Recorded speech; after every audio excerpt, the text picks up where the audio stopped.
Olá, vamos à leitura da lição de hoje, segunda-feira, 2 de setembro. Não ficará pedra sobre pedra. Jerusalém foi destruída no ano 70 depois de Cristo, e o magnífico templo foi removido pedra por pedra. Já imaginou o que acontecerá com o nosso mundo? Como os discípulos reagiram à declaração de Jesus sobre o templo?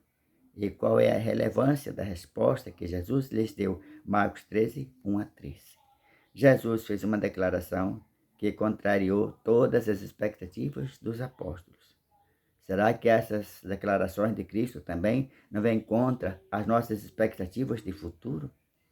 Como vimos, o templo era uma estrutura surpreendente. Flávio Josefo, que viveu na época dos apóstolos, observou que o pórtico real localizado no lado sul do complexo tinha 162 pilares, cada um dos quais precisava de 3 homens de mãos dadas para envolvê-lo.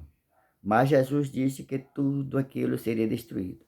Tal profecia a respeito daquela estrutura soaria aos ouvidos como o fim do mundo. Quando a atenção de Cristo foi levada à magnificência do templo, que pensamentos não expressos devem ter passado pela mente daquele rejeitado? A visão que tinha perante si era realmente bela, mas ele disse com tristeza: eu vejo tudo isso? Os edifícios são realmente maravilhosos? Vocês apontam para essas paredes como sendo aparentemente indestrutíveis, mas escutem as minhas palavras. Virá o dia em que não ficará aqui pedra sobre pedra que não seja derribada. O livro de Ellen White, O Desejo de Todas as Nações, página 503. Os discípulos queriam saber quando cumpriria a predição de Jesus. Pedro, Tiago, João e André perguntaram a Cristo qual seria o tempo em que todas essas coisas aconteceriam e qual seria o sinal quando estivesse para acontecer. Marcos 13, verso 4. Em Marcos 13, 5 a 13, é surpreendente que Jesus não passou a maior parte do tempo descrevendo a queda de Jerusalém, mas alertando os discípulos sobre o que poderiam esperar no ministério deles de estabelecer a igreja cristã. Não seria fácil. Os seguidores de Cristo seriam perseguidos, julgados e alguns seriam mortos. Mas em meio a tudo isso, Jesus indicou que ainda não seria a hora. Eles não deviam ser enganados por conflitos.